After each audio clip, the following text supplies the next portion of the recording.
தனம் அடுத்த வர எபிசோடில் பார்த்திங்க அப்படின்னா இந்த மாதிரி நிலா டூருக்கு போன இடத்துல பார்த்திங்க அப்படின்னா தனத்தை வந்து கதிர் வந்து காப்பாற்றிருப்பாரு. இந்த விஷயம்லாம் அவங்க வீட்டுக்கு தெரிஞ்சு நீங்கள் 2 பேரும் அங்கே எப்படி போனீங்க அப்படின்னு சொல்லிட்டு அவங்க வீட்டில் எல்லோரும் கேட்பாங்க. அப்போ தான் நடந்த விஷயத்தை எல்லாத்தையுமே சொல்லுவாங்க. நிலா வந்து டூருக்கு கூட்டிகிட்டு போகும்போது தனம் தான் வந்து ஆட்டோவில் கூட்டிகிட்டு போயிருக்காங்க. அப்போ வந்து ஆட்டோவோட டயர் பஞ்சர் ஆகி லேட்டானனால இந்த மாதிரி அவங்களோட டீச்சர் கால் பண்ணி எனக்கு கேட்டாங்க. நான் பதறி அடித்து நிலா இருக்க இடத்துக்கு போனேன்.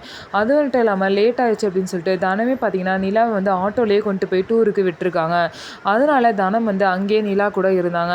நாங்கள் வந்து நிலாவை காணோன்னு சொல்லிட்டு தேடி அங்கே போனனால நிலா எல்லாரையும் பார்த்துட்டு நிலா கூட இருக்கணும் அப்படின்னு சொல்லிட்டு நிலா ஆசைப்பட்டா.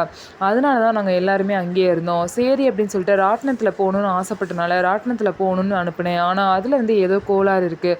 கோளாறு இருக்கனால பார்த்திங்க அப்படின்னா ராட்டினத்தில் வந்து ஏதோ ஒரு பிரச்சனை ஆயிடுச்சு. அதனால எல்லாரையும் நான் தான் சேஃபாக கீழே இறக்குனேன். அப்படி தான் தனமும் ராட்டினத்தில் மாட்டிக்கிட்டாங்க. அவங்களையும் நான் தான் வந்து சேஃபாக கயிறு வச்சு கீழே இறக்குனேன்னு சொல்லிட்டு எல்லா விஷயத்தையும் பார்த்திங்கன்னா கதிர் வந்து வீட்டில் சொல்கிறாங்க. ஸோ இதுக்கப்புறம் என்ன நடக்க போகுதுன்னு சொல்லிட்டு வெயிட் பண்ணி பார்க்கலாம். நம்ம வீடியோ உங்களுக்கு பிடிச்சிருந்தா நம்ம வீடியோவை லைக் பண்ணிக்கோங்க. மறக்காமல் நம்மளோட சேனலை சப்ஸ்கிரைப் பண்ணிவிட்டு பாருங்கள்.